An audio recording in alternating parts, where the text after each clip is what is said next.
And we are live, ZLS 031. I'm excited for this one. We've got Alex Okrushko in the studio. What's up, Alex? Hey.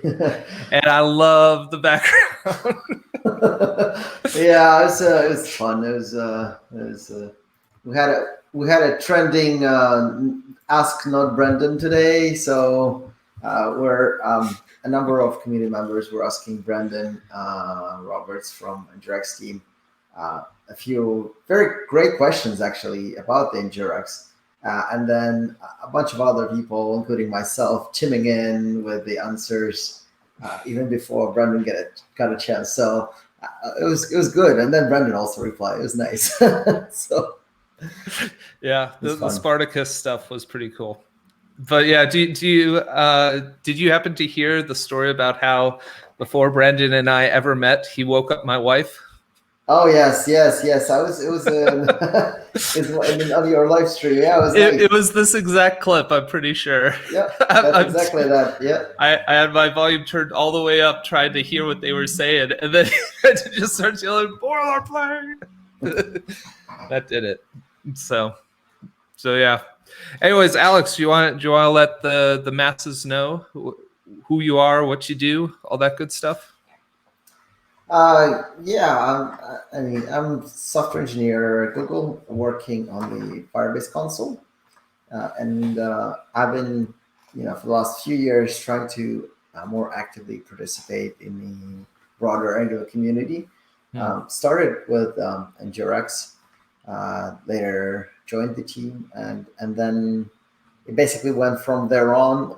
Started talking about Endurex at a number of conferences, and then writing some of the articles as well in depth. That's where I met you, by the way, Zach, right? Yeah. In Angular in depth.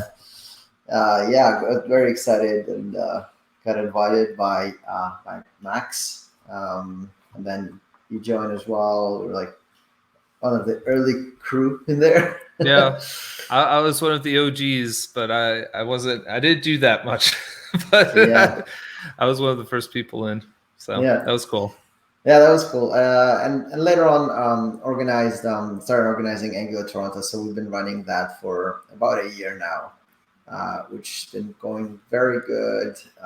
Pre-COVID, right? We had it in the Google Toronto office most of the time, and we've been doing it online since that. So it's if you want to check out, we're putting all the videos in the YouTube as well. So it's at Angular Toronto. You can search for that. Well, I actually think I have a vanity URL now there. Should be youtube.com/Angular Toronto. I think so. I don't know. Yeah, here I've got the bad link. I'll throw it in the comments here. Y'all have enough subscribers. It looks like that you get the fancy one. Yeah, I think Angular Toronto, YouTube Angular Toronto. Let me see. Yeah, it does work. Woo-hoo. Yay! What is it? Just /C/Angular Toronto? No, you don't even need /C. I think it just works that way. Oh, really? Yeah. Oh, youtube.com/Angular Toronto. Yeah, it does work. Very nice, very nice. Let me throw that in there. Even better. Yeah. There you go. Oh, you got it. Beautiful. Hey, how can you just do comments right from StreamYards now, or are you having to go through Twitch? No, that's a good one. No, I cannot do the. Maybe if I log in. Yeah, I think that's just the limitation of StreamYard. But yeah, thanks for sharing the link. I'll be sure to check out some of these. Nicholas Jameson. Yeah, Kate Sky. Yep. Y'all got a lot of people here. Yeah. So that was exciting. Yeah. Very cool, man. So transitioning over to Firebase, I'm actually enamored by Firebase. I think Firebase is really, really cool, especially in the beginning when there was like the starting from like as soon as I got into Angular, really, there was a lot of really cool integrations with Angular, with just the ng Angular and later on ng Fire stuff. So yeah, Angular Fire is still one of the most popular ways to connect to the Firebase from the Angular. it's been mostly created by I think David East, Jeff Gross actually also contributed to that in the early days. Very nice. Yeah, and I have a friend here in Arizona. His name's Jeff Delaney. He runs a YouTube channel called Fireship. I think he's done a good bit with that too. yeah, So yeah, me and Jeff, not Cross, but Delaney had met a while back online, and I think the article that I did for In Depth he turned into a video, and we kind of met that way. And then I just happened to move into Gilbert where he lived when I got on with Narwhal. So nice. it's kind of happy little sequence there. But yeah, the Firebase. I'll say this: I have never seen anything do auth as good as Firebase does. It's so simple. It's so easy. It's doing a whole lot. There's a lot of stuff you can do in there. So I always reach for Firebase if I have a choice. So yes, and it's actually a good point. So many think of Firebase as this real-time database, right? And which is fantastic, but it has a lot more, right, than just the database. It has all the authentication. It has the Firestore, which is also another type of database. It has storage and other things. It has a lot of things that are some of the libraries, some of the features are geared more towards the mobile users, right? The mobile web developers, like cloud messaging and stuff like that. But some are also can be easily used in the web as well. For example, remote config, which is a great feature that I think we'll see, a lot of it has a great potential in the web, and so far our community is not aware of it, and I'm trying to dedicate a little bit more time for myself to study it even more, so I can provide some good examples of it. But think of it as like A/B testing, right? Or even rolling out your feature sometime that you want to target specific users first, for example, right? Or you want to, and then you want to roll back and things like that. Like those. It's very, very powerful, and so far not quite well used, I think. Well, A/B testing is super interesting to me because it seems like something that's such a business necessity, but it's so hard to do well from like a development standpoint. Like, yes, it requires extra, let's say, some knowledge. It's just awareness of this, right? Like as app developers, especially if you're a smaller group, you're like basically trying to ship and get it fast, right? Yeah. And you don't look into this A/B test, like what would this screen or this screen, which would be bring us more conversion and stuff like that. So those are people are guessing a lot of times, or maybe like ask a bunch of friends, like, hey, what do you think? Which been better? Or put it on Twitter, right? Yeah, Twitter poll. Which Twitter you like poll. more? People lie, though. People lie. They don't lie when they click. That's the difference, right? Yeah, data-driven analysis. Exactly. But yeah, that sounds super interesting. The other things I've really liked from Firebase is the hosting is always super easy. Functions, the cloud functions are really cool. Yep, cloud functions are fantastic. Yep. The new integrations with Google Analytics is pretty nice to just be able to drop that stuff in these days. So, and that integration also drives things like those remote control and things like that, right? So you can do it based on the analytics as well, the groups that you set up there as well. Yeah, for sure. The whole ability for all those things to integrate well with each other is really kind of exciting. Just like thinking about it, like being able to put all those like really neat Google products and tie them together in interesting ways and really simply. I think that's really cool. I always look forward to being able to do that with Firebase projects when I can. Plus, I love having just like the push based like APIs just out of the box that you get with Firebase. So that's maybe my favorite part. So yeah, being reactive is nice, right? And having and being able to push all this data automatically is also nice. So we know the push-based approach, and we value it from Angular's world as well, right? So Yeah. it's always nice. Very cool. Very cool. Well, in addition to all the cool Firebase stuff, you're also NGRX. Speaking of push-based, I guess that's kind of like the same idea, getting all the Exactly. reactive stuff into Angular. So where does your involvement with NGRX start? Where does it start? Yeah, when did it start? Maybe that's a better question. When did it start? It started. So when I joined Firebase team, it was like what, three and a half years ago, or something like that. One of my first feature, we were moving on we were migrating from AngularJS to Angular, and I was lucky enough. I got one of the first early features that I got to write in Angular itself, like directly. And that was like in console notifications, so that a bell icon, like, and all those notifications that you might get from Firebase itself, Yeah. like you getting close to your bandwidth or something like any of those notifications, or your tests are passing, like all those types of things. And I needed it to be, user could dismiss them, and some of them could be like urgent, that they show up right away and things like that. So I was looking for solutions to solve this problem, right? And Googling it, I found that, hey, there's such a thing as a GRX, and it might actually help. I'm like, okay, great. And it's a third-party library. So I was reading about it, watching some of the tutorials about it, watching, Dan Abramov's and the Egghead videos as well about the Redux and stuff like that. Yeah. Trying to get familiar with this.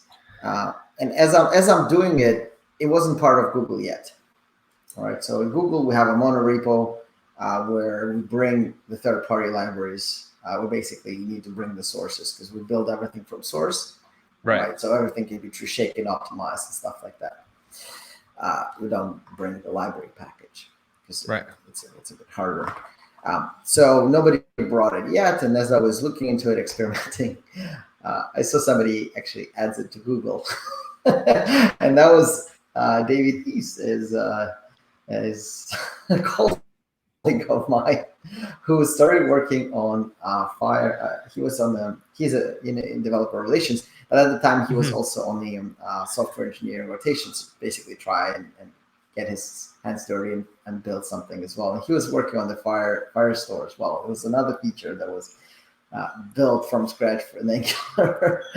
Very nice. Yeah, so he adds it. Okay, great, and to see what he's doing with it as well. So this is how I got into it. But then again, right after David done his rotation, now somebody needs to maintain, update the NGRX formulas and that. So I started doing this, right? And as I was doing it, I see more and more libraries within Google are starting to use NGRX. Oh, nice. And again, since I'm updating it, if it's breaking anybody, breaks anybody's tests, now I have to fix them before I can merge it in. And that slowly became of a feedback loop to the team. It's like, hey, by the way, I was merging this and this broke. I think there's a bug there or something like that. They're like, oh, we'll take a look. And this is how I got familiar. I got to know Brandon, Mike, and Tim. So Tim was already helping them as well. So, and that's basically how my journey into NGRX started. Initially, I was just asking or filing bugs. Hey, this broke, and then I started, okay, I'll fix it as well. and then we got into the. That's how they get you, Alex. That's how they get you. I know. And then we got into, hey, Firebase gets larger, we use it wider and wider. And I couldn't have everything in a single store. Like, okay, we need to solve this somehow. And they're like, oh, by the way, we're thinking about this as well. How about this for a feature thing? Rob Walmart was also part of the team, and he was at Google as well. So Yeah. I'm like, Rob, what do you think? Let's meet up and discuss this as well. So he was basically also one of the person who I communicated with. He used to be on the Angular team and the early creator of Nginx. So Yeah, yeah. It's been really interesting having. So now I've had you and Brandon and Mike Ryan on the show. So hearing sort of the origin stories of NGRX and where it came from yeah, is kind of interesting. So it kind of passes from like Rob Warmold to Mike and Brandon, who are off in Alabama doing their own thing. Meanwhile, you're up in Toronto now and just start getting added into the project. It's pretty neat. It's pretty neat just to see that connection, like across the North America, at least, like California to Alabama to Toronto. yeah. Tim So is in Belgium, so he got involved early as well, right? And he yeah. does such a fantastic job with the library. It's so great, right? Yeah. So I'm sorry, as Ectoplasm points out, it wasn't Mike Ryan and Brandon. It was Brandon and not Brandon. That's right. That's right. That's cool. Brendan and not Brendan. Yes. So I'm not Brandon. I had to say it once. Cool, cool. So anyways, you get to some places where I think I've had this too, where I got like a slice of state that's like I've never been quite sure of what to do with it. Like sometimes you have a reducer that you just kind of like want to reuse. I guess you could kind of just like re-register it with the same reducer. I think that might work, but it gets a little weird. You also get into some places where like you actually want your slice to be contained to certain parts of the app. So mhm. I imagine kind of where this use case is coming from that you're discussing here. Am I jumping too far ahead in the story or? I don't know. I don't know. It could be, yeah, it depends where you want to go with this. Yeah, yeah. Yeah, uh, it was interesting. Yeah, one of my first major features in the Indirex that I contributed with um, was hold on, I'm just trying to remember if I did it. I had this talk about the selectors that I was coming up with. Oh yes, that's right. I think we needed to extract. So yeah, Nginx has this thing called create selector factories, right? And I was working with one of it. I don't remember if I actually did it. I think I did it because I was trying to rush them up so it lands just in time. Is Basically, this where you can like parameterize the selector? you Is can it provide a different memoization for it okay? because by default selectors are memoized. But also by default, if you change some item, so for example, say you have an array, Mm-hmm. right? Uh, and this is one of your selectors. And say you have a filter, like some kind of filter parameter, for example, only important alerts, for example, right? Mm-hmm. So basically, you now get those items, right, and then you filter out and you get a small array subset of things, right? Okay. But that's a new instance, right? So this is how selectors work, right? And then say that the larger array now adds a new item, but that item is irrelevant for you at the end. For example, it's not an urgent alert, for example, right? Right. But that selector gets triggered because the array would be a new instance of array, right? And it gets filtered, but it's basically this same array with the same items, but it's a new reference. And that would retrigger, it would push the new value Everything into needs to get observable. memoized again. Yes, exactly. So the problem is that it would trigger re-render of things, right? Because this value would get pushed into the selector. It would a new reference. So they pushed into the template. It will re-render, but basically you're rendering the same thing. Yeah. And I wanted to prevent that. So we had wanted to provide a different way of specifying how to compare things. And for example, if yes, it's a new instance of array that gets recalculated, but if it's the same length, for example, and Yeah. every single item of it is exactly the same as before, hey, just give me a previous reference of the array. So then that basically does not trigger a new value emitted, and that doesn't, instead provide the previous one. and Right. then that keeps you from re-rendering the template that has that. So that was one of the things that I wanted to add, and that's one of the first things that I actually added to the NGRX. And from there on, we got pretty excited. And for V8, those creator functions, that was an interesting story. Yeah. So this is version 8, not the V8 engine, right? Oh yes, this is The version NGRX 8. version 8. Yes, There you go. Okay. version 8. Just making sure. I was like, what? No. But yeah. Yeah. No. NGRX When version 8 came out, I was like, psh, like everything just got so much easier and simpler, and my fingers stopped hurting quite as much. Like I was talking with Brandon, I completely forgot. Like before, every action was its own class that you like defined with constructors, like all the props and stuff like that. So it seems so intense now looking back. Like I guess we've been in this world for about a year or so now, and using the create action and create effects and create reducer and on, it's beautiful. It's so beautiful. It's very easy to read too, very aesthetically pleasing in my opinion. So definitely. And it's interesting how it all started. It started within Firebase. Moshe Holodny basically sent his first doc of, hey, better. He called the title of better in Jurex. And there he put some of the great ideas how to do it, how to remove some of the boilerplate from the reducers, and how to do a better actions through still classes, but basically another way of assigning a type and stuff like that. And so he got the ball rolling, and then I suggested a few things, and then we improved further, and then I suggested it into the for the team. And it was also actually communications is there in the GitHub and open. And then as I was going more and more over it, I talked to Nicholas Jameson, who was also in the Angular in depth, by the way. Like, what do you think about this, right? Because I know he was very strong on general architecture and TypeScript as well, and super smart. And he actually helped me with one of my first articles. Anyhow, and he's like, yeah, that looks cool, but have you thought about functions instead of classes? I'm like, yeah, I don't know about functions. I feel like classes would be great. He's like, yeah, take a look at this this library of mine.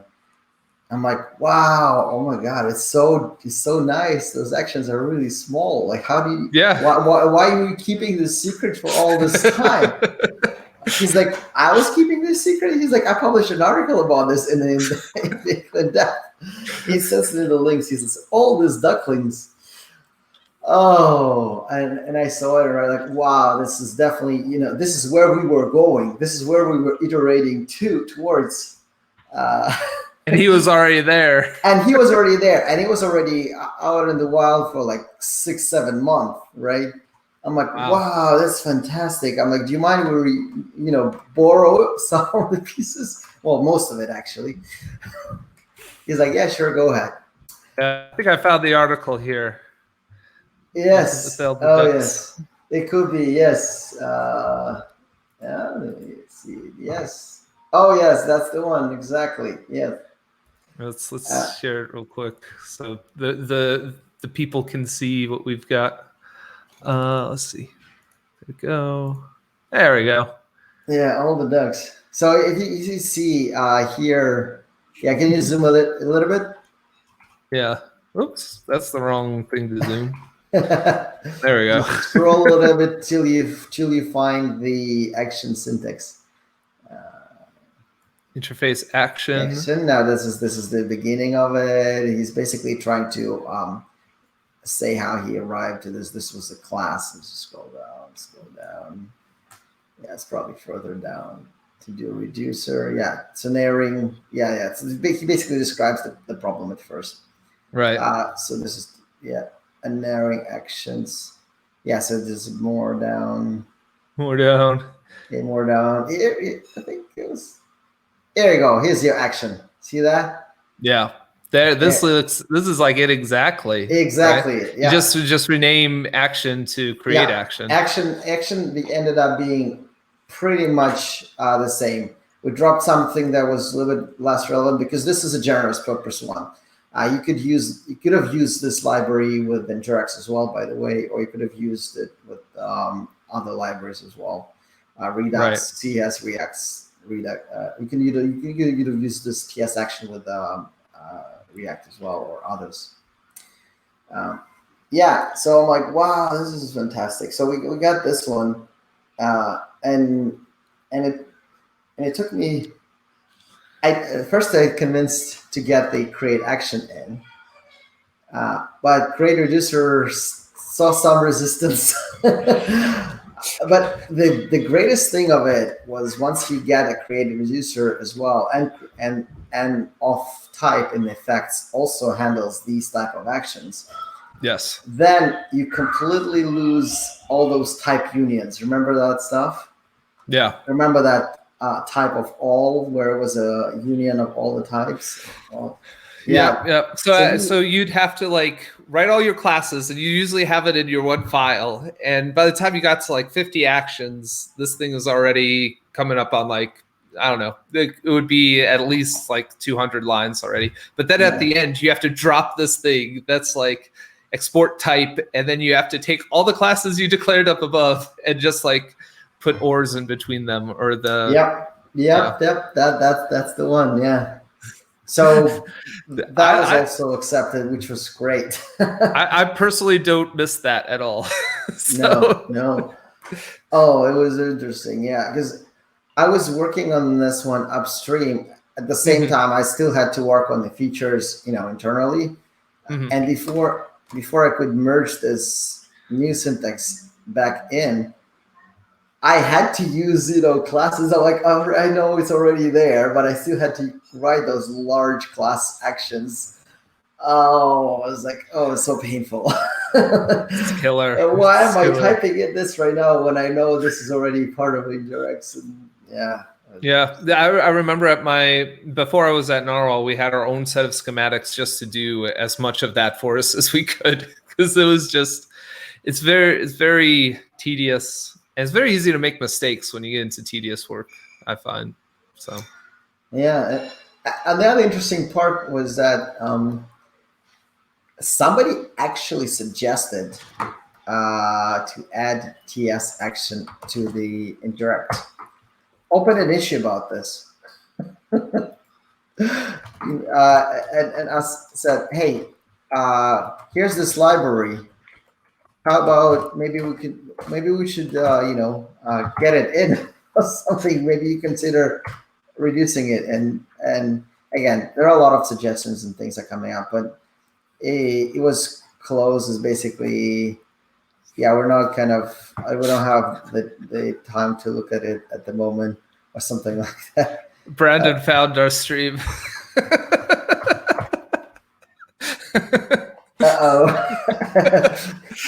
Yeah, so that was yeah, it was fun. Yeah. Brandon. There you are, Brandon. There you go. and over his other shoulder is not Brandon, number one, my crime. Yeah. We should have put our names here, like under our our Brandon. Yes. Gift stops out. Oh. I was trying to quickly find that issue just so I can share it for the historic purposes, but yeah. Go ahead, take your time. We've got time here. I'll try to find it if I what is it? It's just like searching GitHub for that is interesting. Yeah. Yeah. So basically, yeah, it was basically like, okay, no, not at the moment, not at the moment. Okay. Type of answer.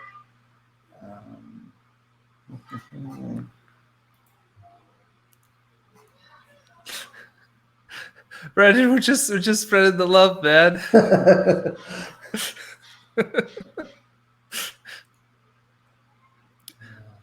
Yeah, well, I can't find it right now. Looks like it. No worries, man. That's okay. But yeah, just thinking about that. So the other thing I really liked about NGRX8 was getting rid of decorators. So before, for effects classes, you needed like the effect decorator to kind of do what create effects is doing, right? Mhm.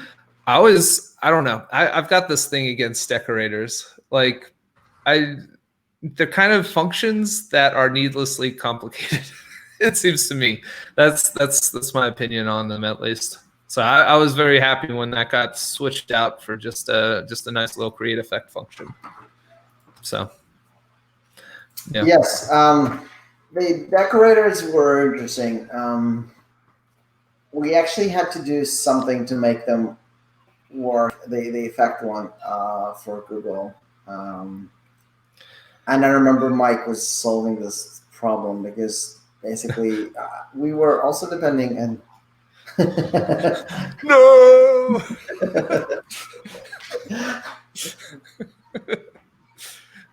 But so with how did that work? Because so Google, you've got to do all your stuff from source, and I imagine like so decorators aren't part of the JavaScript standard at the time. I think they're still not, right? Like they're just something TypeScript had experimental Mhm. Yep, access to. So definitely. Yep. Yeah. So for us so Direct was at the time depending on the library called Reflect or something. And then we wanted to move. Mike wanted to remove this dependency of Brendan as well, and then they worked to basically extract some piece of the functionality of it, uh, so it still works with the effect decorator. So it's still treated as basically almost like annotation kind of.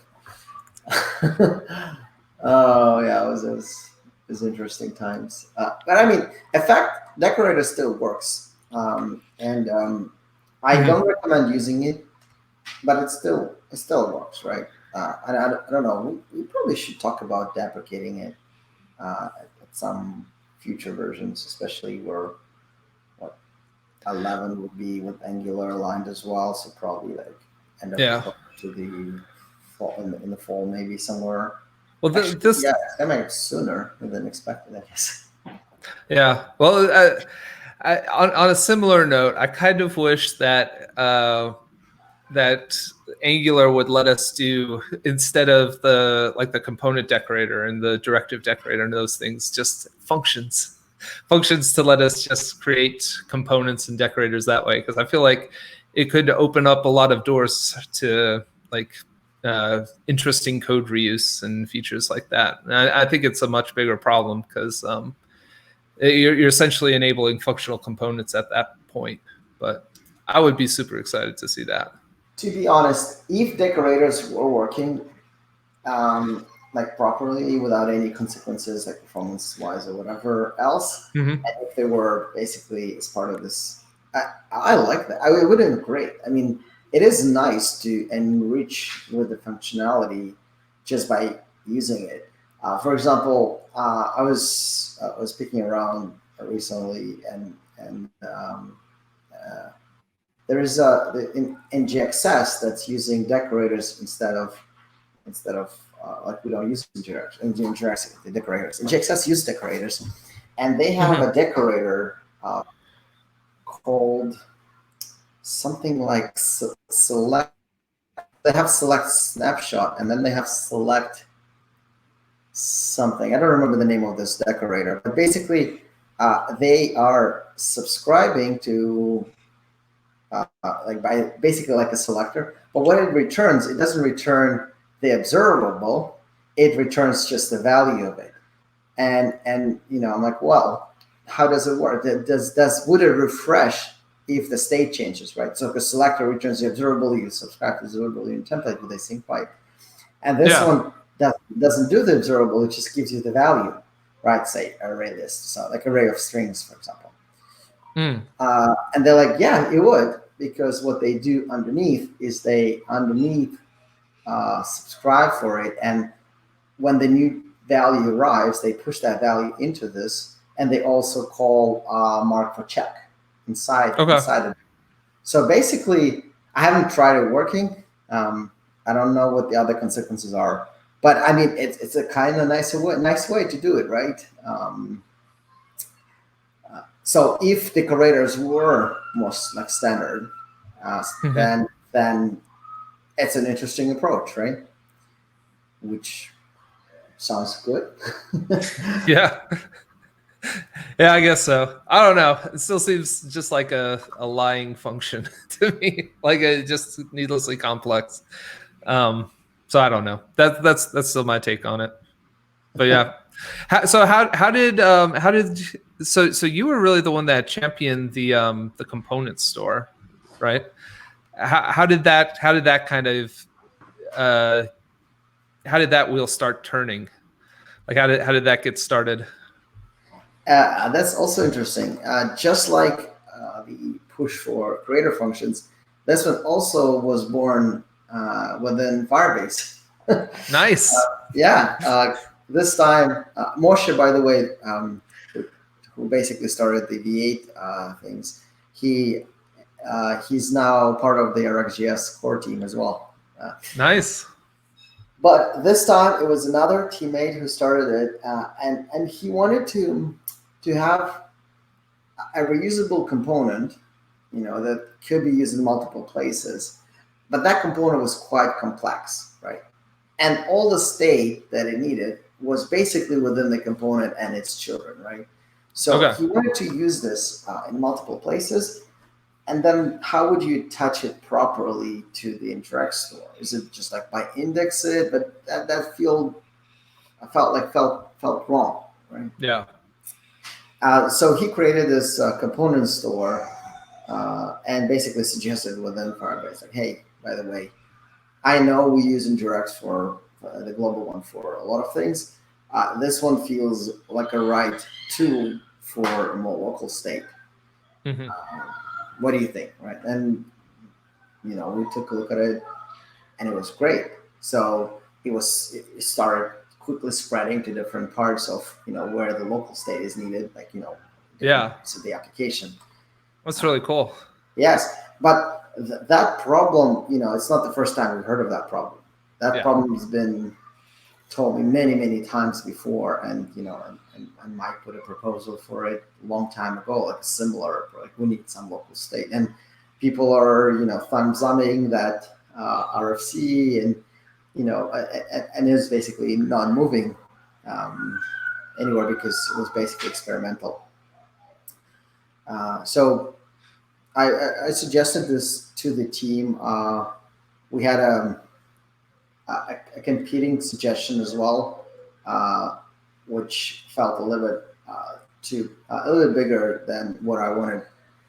And basically, we centered around the component store that was proposed by my teammate, and then we reworked it a little bit more, made it more performant, other use cases, got some feedback. I got multiple rounds of feedback from community and from the Hmm. team as well, and that was basically shaping up into a more solid tool that we can use. And then once we got there, I took it uh, on some trial runs within Firebase console. So there were another team that was starting another feature, or actually reworking existing feature, and I suggested, hey, what would we use this component store? I understand this is not for a reusable component that you are rebuilding, but it's a smaller self-contained state. Let's try to see how it works with that, right? Hmm. Uh, and there was some friction, and that actually also provided some feedback in how we continued to iterate over the design and things like that. And then, in the end, it worked well. So that iteration, the actual usage of it, is I feel like was so important, right? Hmm. And this is something. I was reading Victor Sufkin's article about the onion, Angular's Yeah. onion, and that's exactly, when he said that, Angular is great, but then, they might not get the feedback of using Angular. And we had this feedback immediately, right? Using the tool, because I can bring in, merge it in, no problem right there, and try it and evolve it further. So that feedback is so important in actual usage. So I think that shaped up nicely. Granted, it took a little bit longer than I expected. So, I started working on it probably around like for February, and at the end we shipped it, what was it, August? Mm-hmm. Something like that. But then docs were needed as well. You can't just throw things out in the wild. So docs were needed, and docs is still work in progress, right? So the basic docs, like basically describing the APIs, are there. Now I'm trying to highlight some of the usages of it, and we have. I don't know if you want to go into those. Basically, those four major usages. Yeah. Well, let me throw this up. I was actually just thumbing through all the documentation you have for Component Store already. It seems pretty pretty legit, I will say. Like you've got a good amount of stuff here for reading, for writing, for effects. Some stuff about the Component Store versus the store. Yeah, this is the one that I like a lot. This Component Store versus the store, because I didn't want to give an impression that, hey, Nginx store is not useful. We have a new thing and actually saw. I think one of the other triggers was, I knew that we need to put this one in, but I saw all the comments that were, hey, so how do I migrate from Nginx store to the Component Store? I'm like, no. This is not now. Okay, let's move to all this right. new thing. You heard here, folks. Here first, folks. Throw out your stores. Yeah. It's time to replace it with the Component Store. They solve different problems, and I feel like we had a little bit of void in the problems where Component Store could be used. Mm-hmm. And this is exactly why I was super happy to write this Component Store versus store comparison. And basically, especially the benefits and the trade-offs, I think is like one of the most important part of it. Just a little bit out there, benefits and trade-offs. These ones. And this one's the describing like the interaction, and it's like, what are you getting from the Component Store versus rolling your own service with a subject, for example, right? Yeah. Well, that was the big thing that me and Mike Ryan were talking about when we were talking about Component Store a little bit. From the start, I couldn't even like explain what my aversion was to like keeping state inside of a shared subject, but it seemed wrong to me. Like just because I felt like I think I had this like intuition that state just is like by nature of being state, like complex, like this black hole almost, that you need to like be really disciplined in like marshaling that into where it needs to be so it doesn't like spiral out into like ridiculous complexity. So I would always kind of like avoid using a service or a service with a subject just because of that. I would always kind of gravitate towards NGRX. But like you said, there's some scenarios where like just looking at this, putting everything into the global store doesn't always make sense, and having some situations where like some state is shared between this subtree of the components, but not everything. It just seemed like almost like a clumsy solution for things. But I think the aversion to having stuff inside of that subject, inside of that service, was just like kind of being left on your own. Like as soon as you're doing that service with the subject, you're writing your own state management library almost at that point. And to be able to have this as like this tool that you can bring in and say, here's how I'm going to do this now, and it's coming with its standards and its patterns, and someone else could come into this project later on down the road, and if they know Component Store, they know this. I I think that's super powerful just to see more standards coming around it. I think just service by itself it's too risky for my blood, I think. So let me push a little bit back onto this one. Sure. So I find that in general there are like a few extremes, right? Somebody's like strong proponent of indirect store, and then there's strong opponents of saying, hey, I don't need any of that. Angular already has services for me, and I can just use behavior subject. I'm good. Yeah. And I've been involved in many community discussions over the last few months about the state in general. Mm-hmm. And I think unfortunately, this is something that should be taught it should be taught in the Angular docs, but it's not. And this is like this state is sort of this topic of state in general. I feel is missing, and I feel this is one of the most complex things in the web application. Yes. Like Angular docs or Nginx docs partially as well. Describe the APIs, how to use the API. So if this is a type, use the type. This is the component, it has selector and things like that. That's all great. This is all great. But then now I have those APIs, I have those things.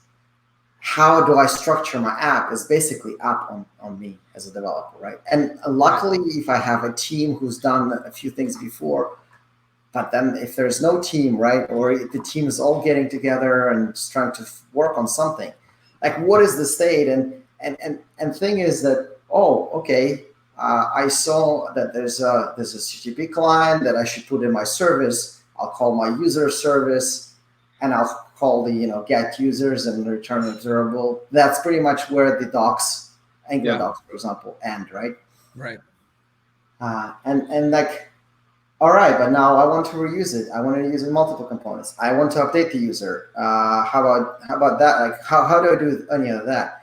And what people are ending up doing is they solve state problems without thinking about them in one like cohesive way or central way. Like, okay, this is a state problem. We need to solve it in specific things. Right. And this is what I've been discussing with a teammate, and he said this phrase, which I really like.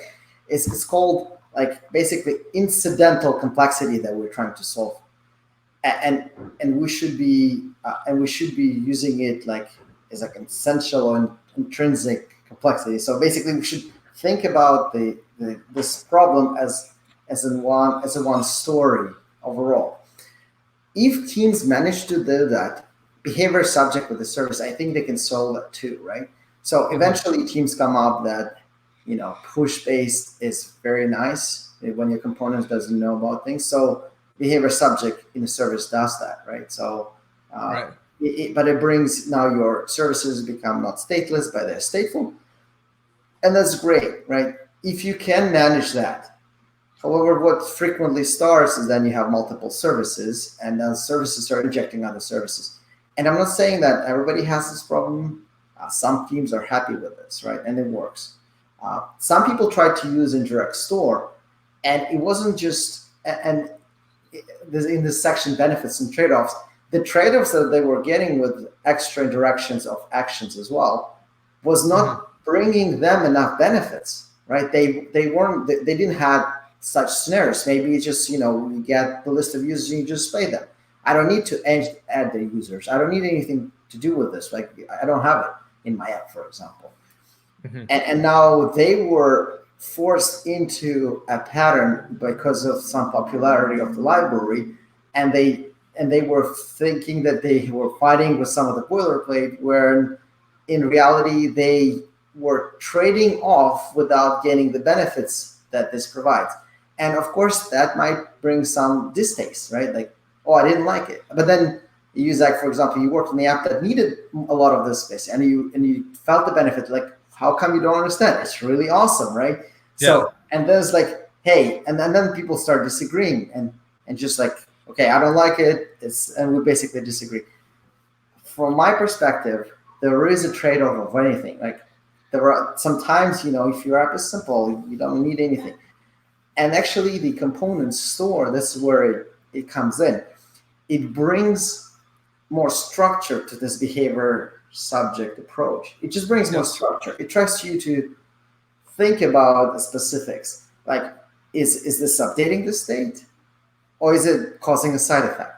Right? Like, let's put it together in one single module, just like you do the classes, right? You're trying to have classes and encapsulate things within them. So this one encapsulates, is it an effect or is it an updater, right? And then just encapsulates that piece within the component store. So it tries you to think into this way. Do I try to update the state, or am I trying to cause some side effect that calls the HTTP call and maybe then updates the state, right? Like those are the things that I want to be, this is the patterns that I want to be thinking of.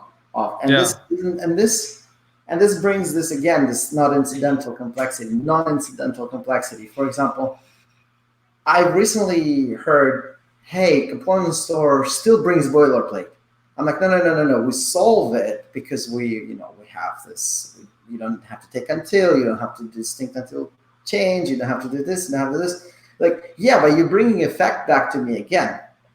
I'm like, but effects are nice, right? No, I just need to call the service, and that would call HTTP and have a value, and they would push in my behavior subject. That's all I care about. That's great, but then you're not thinking about some of the problems that service, that type provides. And for example, what if that method is called multiple times?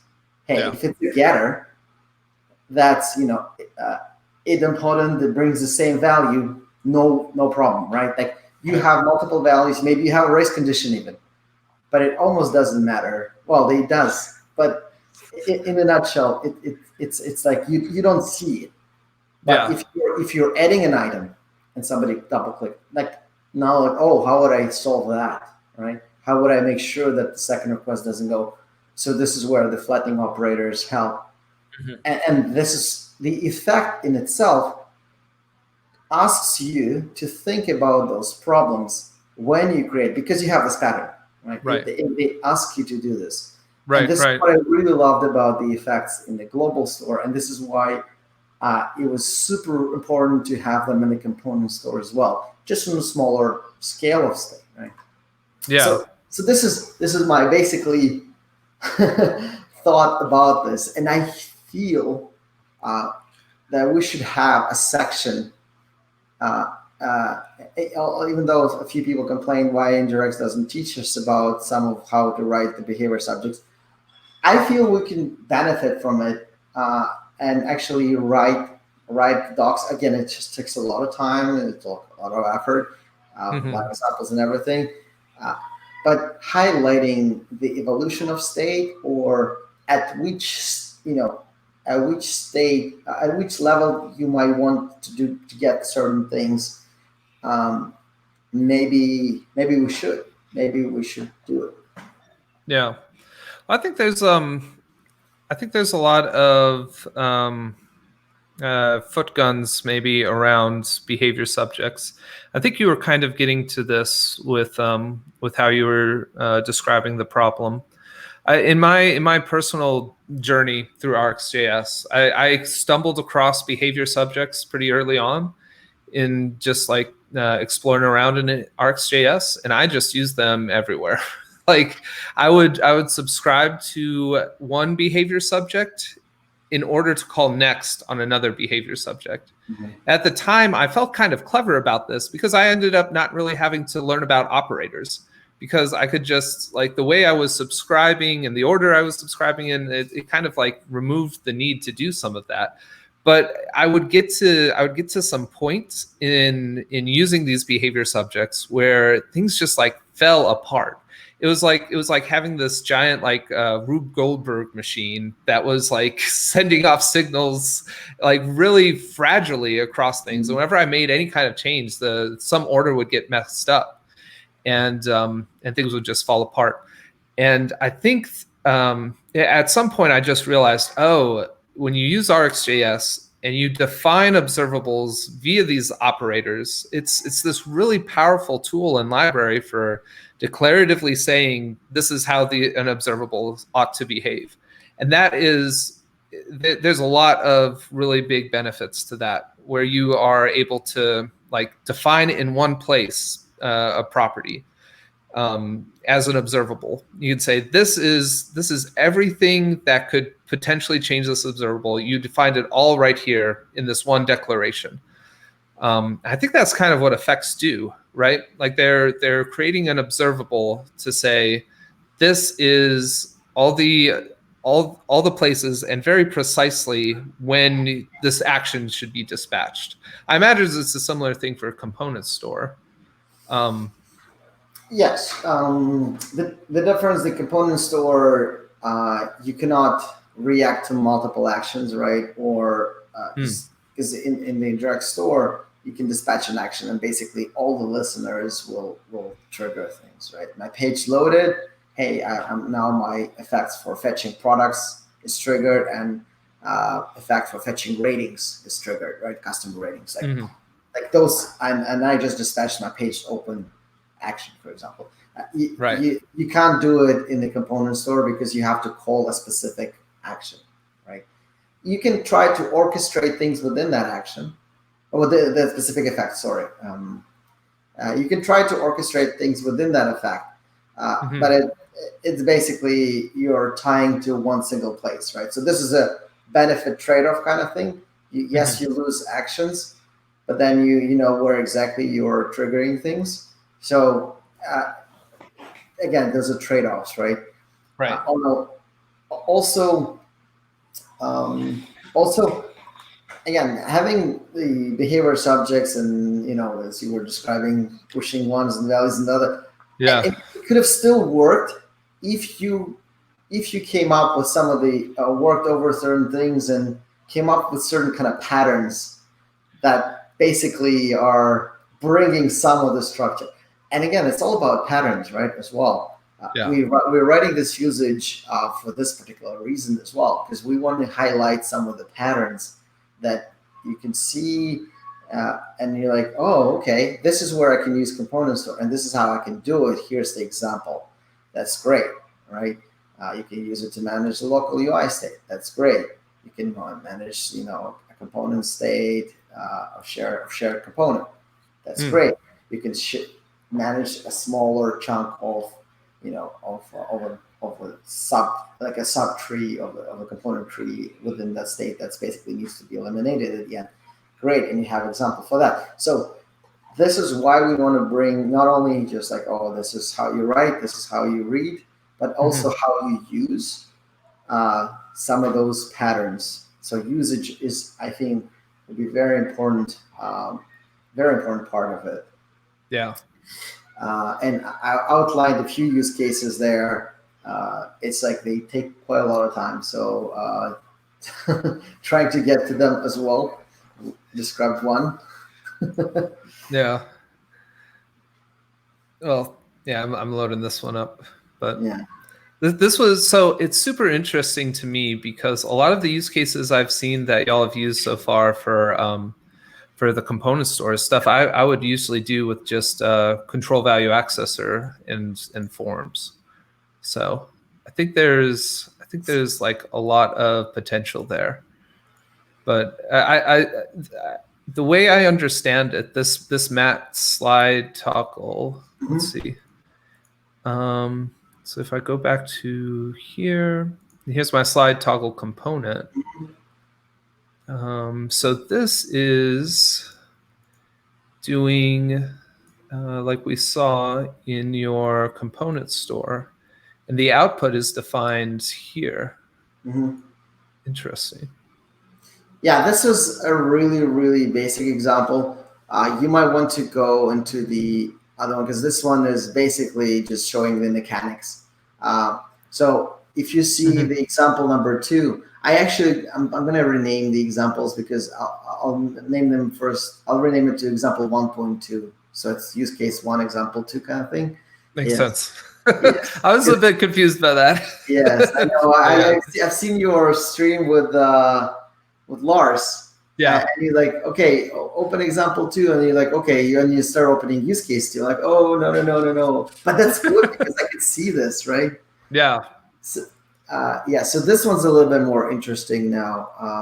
If you click on the page component.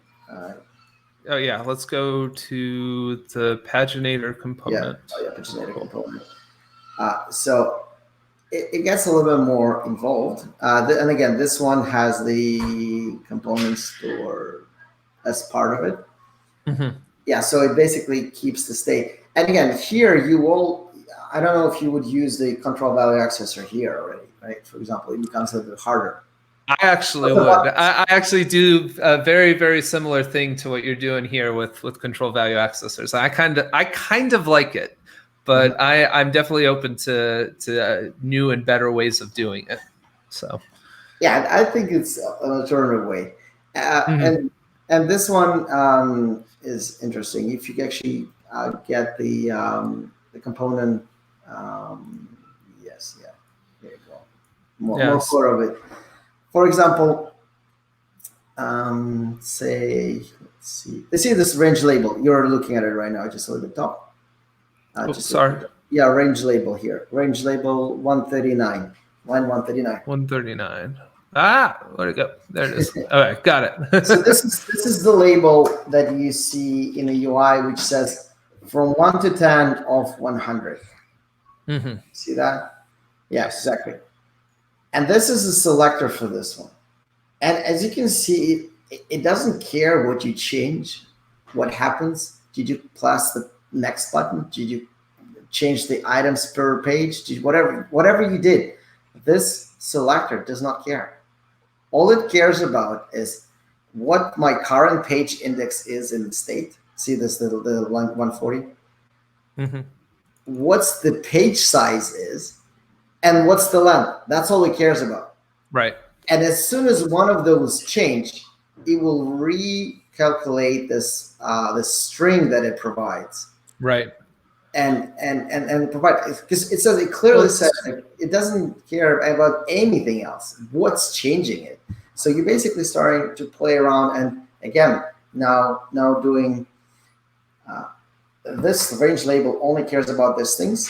So let's just highlight it that it only cares about this, and when they do, they reactively change.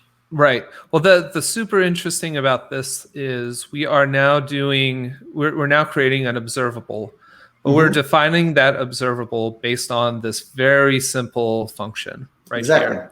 That very clearly lays out, like you were saying, these are the exact inputs you need. These are the only thing that matters in terms of determining that range label.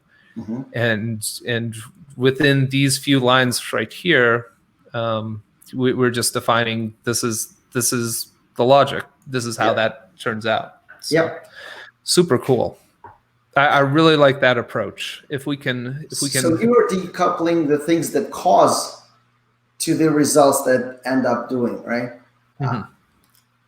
So the things like, and now we can tie the logic for the buttons, right?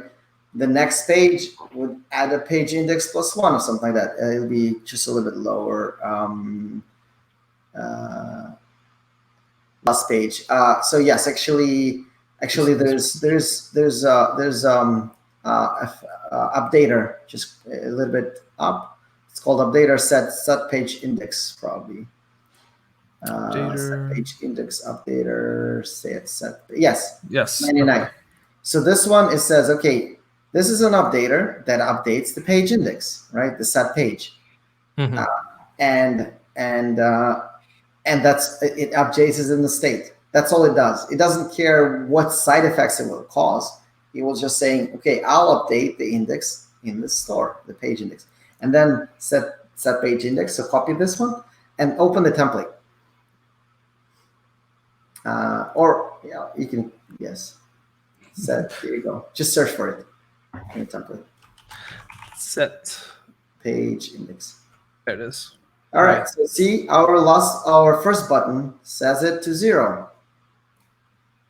Our button previous sets it to -1. Yep. Our +1 sets it to +1. The last page is a separate one because it needs a little bit more data. Hmm. So it's actually in effect within this paginator component. Interesting. Okay. Because it needs some other additional data. It cannot do it from the template itself. It will be not fair to pass it. Here you go. It goes to this trigger, and again, reads for the number of pages and just that, and sets this page index same way, but just -1. Makes sense. Yeah. So for any other button up here, we can determine things already just based off of the stuff we already know about in the template, right? However, for the last page, the reason we need an effect is because there's an additional ingredient that's needed to determine what the last page is. And we have that, we just need to access it via the scope of this effect. Is that pretty much the idea? Okay. Yeah, exactly. Cool. Very cool. Just because it needs a little bit extra information.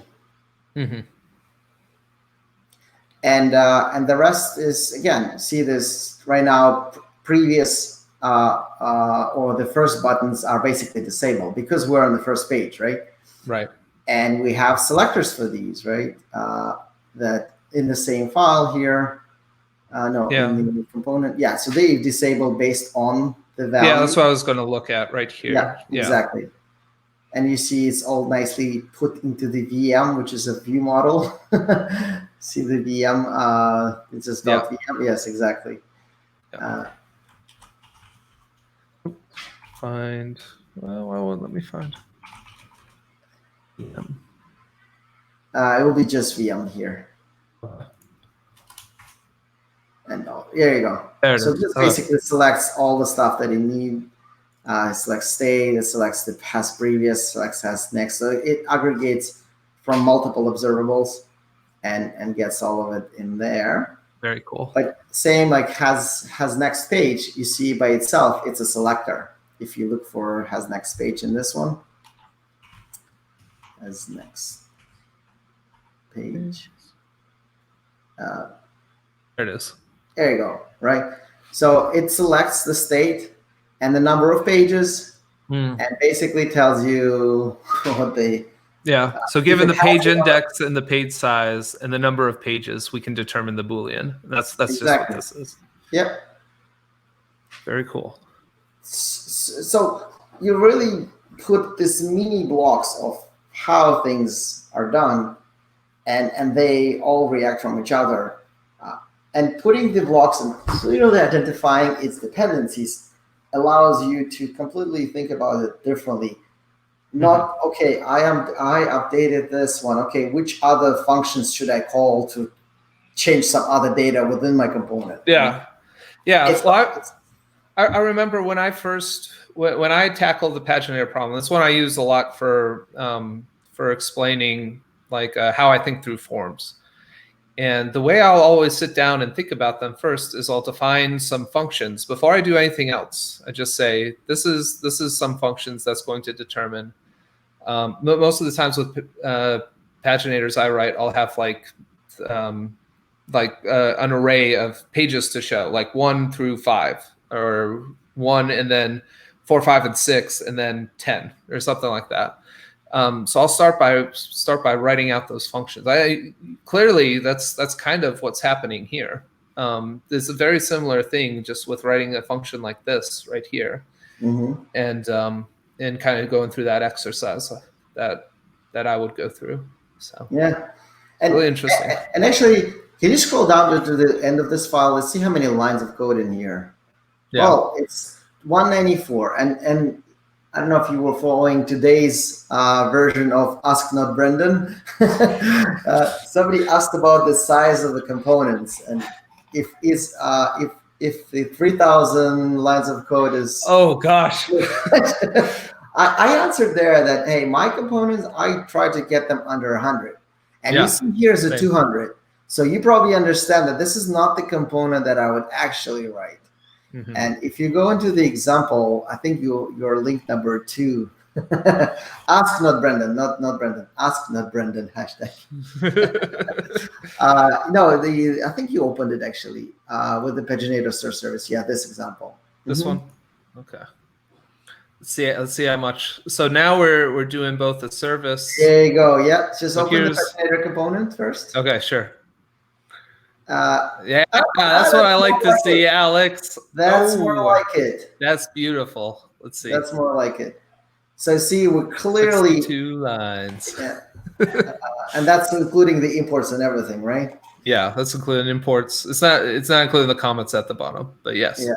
including everything else. So yeah, the class itself starts 22, so it's like 40 lines of code. Mm-hmm.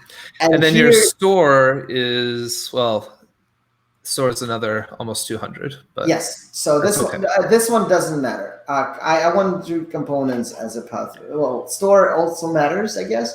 The store might grow to more of that, but I want components to be small, because the components is where I need to combine the data that I'm pushing from to the view itself. Like I want this to be small and as simple as possible.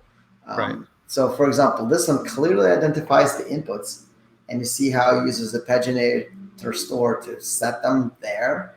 And see here, when I call the like set page index, for example, right on line 23, I don't know what I'm providing to the paginator store. Am I calling the effect or am I calling the updater? I don't know, and I don't care. That's up to paginator store to figure out. Yeah, neat.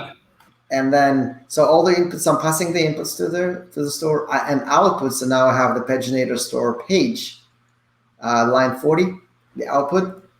Yes. So this is my output. It's something that I push upstream. Then I have line 43 is my view model for this template. That's all I care about, right? It's a very similar one. And then if I have something that it's happening in a template, next page, first page, previous page, last page, or change page size, they would call something in the paginator store. Right. So component is super simple and super clear. You can clearly see what it needs from the store, what it doesn't need from the store, what store can make completely private and doesn't need to be tested even, or what should be tested from the both component and the paginator store. Yeah, and if we for some reason had to have multiple of these components on screen, it would not be an issue, because we're simply inside this component. There's the provider for it right there. So each component can have its own version, or you wanted them to share versions for some reason, if you wanted them to have the same state across the two different paginators, you could, right? Like you just provide it at some higher level. Is that the idea? This one is providing for the component itself, so it would override whatever you provide. So this is a component, the component level provider. So it would have its own only. You can try to unite that logic somewhere up, but the main idea is it's completely self-contained within this one. And if it needs to know anything, what's changed within it, it uses this output with the page, right? So right. The outside world, because it doesn't care which data you're working with, as long as the user actually wants the next page of whatever you have, right? Gotcha. And if you open console here. Yeah. Oh, I'm doing it wrong. There you go. So if I change it, exactly. we get all this nice information from the log. That's change neat. items per page, it changes again, for example, right? Yeah. Items per page. Yeah. Beautiful. So page size changes. Curious now. So neat. Yes, it works. I've seen lots of paginators that when you get to, like, if you're on some other page but then you change the items per page, you just get sent back to the beginning. I very much like that you don't. No, it tries to get to the first item that's visible within that page. Yeah, very cool. Yes. So again, it's part of the paginator logic that's calculated. Yeah. So where would that specific piece be? So if I were to change page size, see this one? This one right here? My line. Change page size right here. Got it. So it calculates the start index of right now. See the line 68. It calculates the start index, and then sets the page index, which will be the current page, Right. to the start index divided by the new page size. Interesting. Basically rounds it. When do you? What's the difference between set page size? Oh, set page size options. Got it. This is something that's being this is what's provided as an input to this component. For example, I have my 5, 10, 25, and 100. Yes, here. And so ultimately defined at this point, up at the very top level. Yes. Very interesting. If you this is easily add that option. It will be all working and all fine. Yeah. And even if we did, I'm going to muck with your code, but this would still be the same thing. Yes. Good. Yeah, try it. Yeah, try it. And put 50 there just in case if you want to. Yeah, let's do. There you go. Look at that. Look at that. And that's actually interesting part. Get that. You brought us yourself, which is great. Open the paginator thing. Which one? So here I'm just passing it to the paginator. See, this is line 34 and 35. Yes. So I'm passing the options, and then open the paginator store, please. You see where there you go, line 57. So I'm getting the values, but I'm making sure it's a set. So if you do 5, 5, 5, 5, 5, and 10, I don't want that, right? I'll reduce it down to set. That's let's test that. So if I do another 50 in here, yeah, I'm not going to see 2 50s. No. Beautiful. If this is a 51, there's a 51. Nice. I like it. So we're using the set to. So when we are setting the state, and this is the only place where we're pushing this into our state. So we take whatever garbage we might get, right? And then we're trying to make sure that we're really getting the proper things into the state. So we're getting all those values, and we push it into the set. Then we also would add the page size to this. So this is the initial one. So if you go into the paginator component here, yes, exactly. Oh, actually, app component, sorry. So for example, see page size 10, and this is the initial one. Which one do you want initially? But say you put 20 there. So this is now not one of the options, but this is what you want initially. So logically, you would want to have it as one of the options as well. So it gets added to the set. That's very cool. But if I go back, oh, it's still there. It's still there, and as it should, right? Very cool. Yeah. No, I agree. Otherwise, the user's like, what happened to my 20 option? Yeah, so because this is like the rest of the options, and you can include it, and you might skip it if you want to. Like, it's up to you. So then it also sorts it there in the paginator store. Right. So as we can see, these are not sorted here, but they are here. And if we were to change this to 2, it would automatically go to the top. Or if we were to change it to 52, yeah, very cool. Yeah, I don't think I'm protecting from passing page size of A or like other things like that. But yeah, -2 or something like that. This is where I get messed up. If we get into -2. So I'm not adding those validations. But again, this is also the example that tries to make sense of things. Right. Very cool. This is really neat, man. It's really, really cool to see some of this happen, and just to see, like you said, how nice this is, this component right here, where it's basically like this component is essentially just, it's just, it's really just the template is doing pretty much all the work. We're just saying, this is what the template looks like. This is what the view is supposed to look like. And it kind of passes off control to the paginator store. And this is something that I keep saying, is that I'd like to see these components, like the component class, almost as a function over the data that's being pushed into the template. and template is what is being produced. And when the user interacts with the template, it produces those outputs from this component. So I try to eliminate the business logic out of the component. Mm-hmm. And this is where some people might disagree as well, saying, hey, maybe components should have the business logic. What's wrong with that?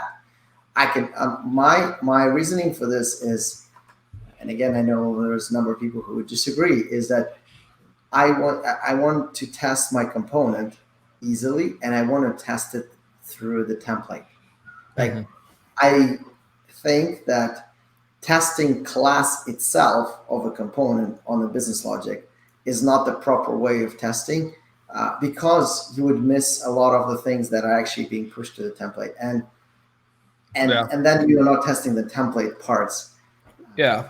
Well, really, if I'm thinking about testing this this component, pretty much you have to mock out your paginator store, and then you're pretty much all set.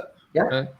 Yeah. So that's it. Yes, and then you change the values, or you provide some data here through the VM. You provide the data. You make sure it's in the template through querying the DOM, right? You click something, trigger clicks, it causes the paginator store next page to be called. That's it, right? You're done with the template part. Now you can completely test your paginator store in isolation.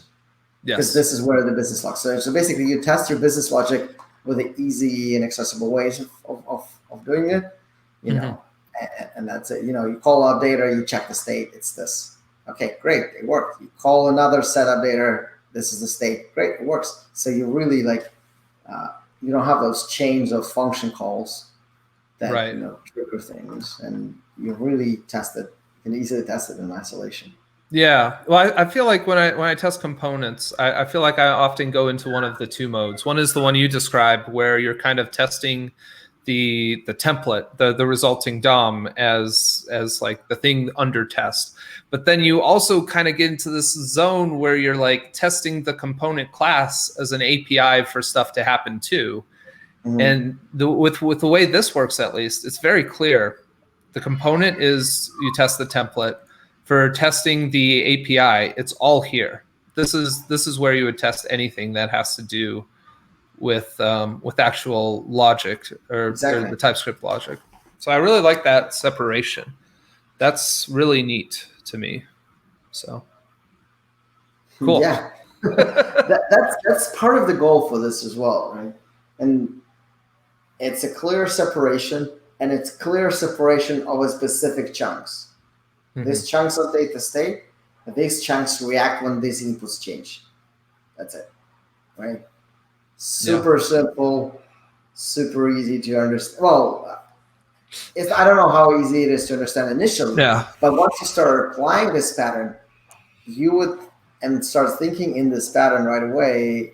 It'll be so much easier, because when I create the service or something like that, store, okay. What's actually my state, and what could be derived through selectors. Okay, what can change the state? Oh, this can change the state. How can it change the state? All right, this is the how, and that's it. It's all done.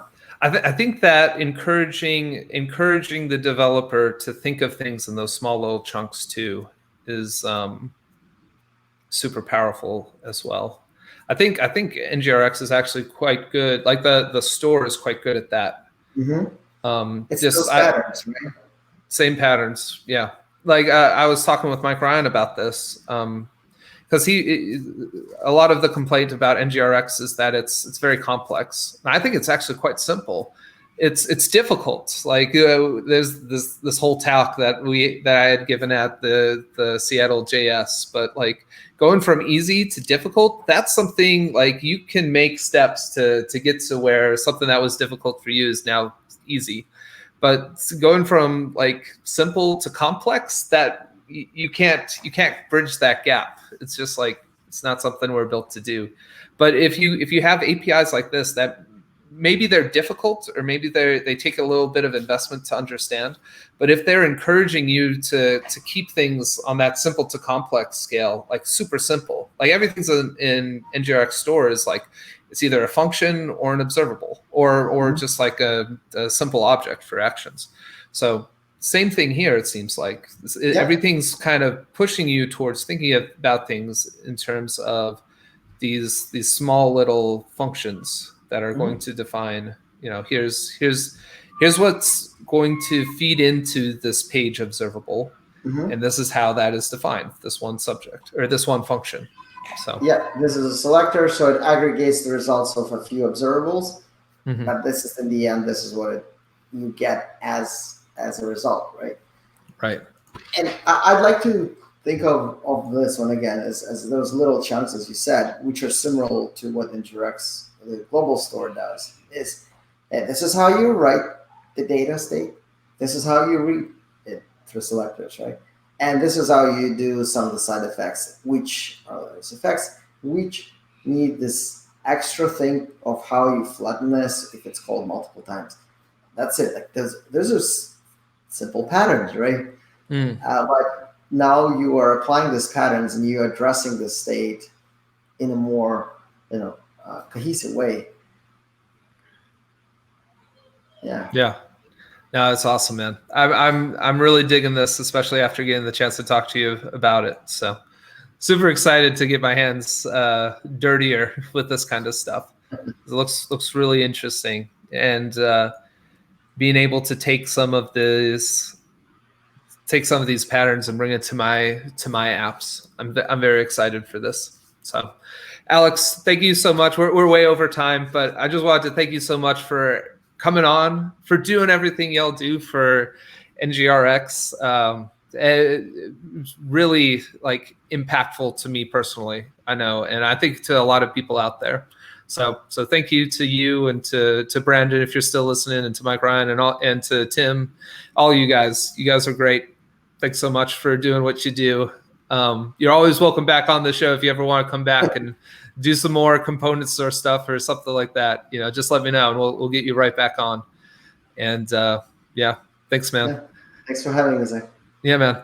Tomorrow we've got Adam from Narwhal's going to be coming on, talking a little bit about his background. And yeah, I'm looking forward to that. I'll see y'all next time on ZLS. See y'all. Yeah.